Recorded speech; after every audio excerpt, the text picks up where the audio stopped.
নমস্কার। আপনার জন্মছকে যদি রবি আর শুক্র একাত্তরে যদি থাকে, এটাকে দারিদ্র যোগ বলা হয়। এই যোগ যাদের থাকে তারা জীবনে প্রচন্ড কষ্ট পায়। যে কোনো কর্মের সঙ্গে যদি যুক্ত থাকে তারা কাজকর্ম ঠিকভাবে থাকে না, যদিও থাকে তাহলে টাকা পয়সার অভাব সর্বদা লেগে থাকবেই থাকবে। স্বামী বা স্ত্রী দুজনেরই উভয় পক্ষেই শরীর স্বাস্থ্য প্রচন্ড খারাপ থাকবেই থাকবে। বাড়িতে সর্বদা ক্লেশ অশান্তি থাকবেই থাকবে। বিবাহিত জীবনে বলা যেতে পারে যে ভালো হবে না। এর জন্য আপনাদের দু তিনটে উপায় বলছি, সেই উপায়টা করলে অতি অবশ্যই লাভবান হবেনই হবেন। নাম্বার 1, গরুর প্রচন্ড সেবা করতে শুরু করুন, গরুকে আপনি খাওয়াতে শুরু করুন।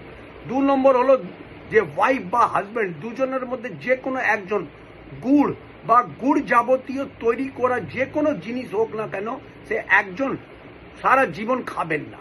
আর তার সাথে সাথে সূর্য নমস্কার করবেন, মাতা পিতার সেবা করুন। দেখুন আপনাদের জীবনের দারিদ্র্য যোগ আর থাকবে না।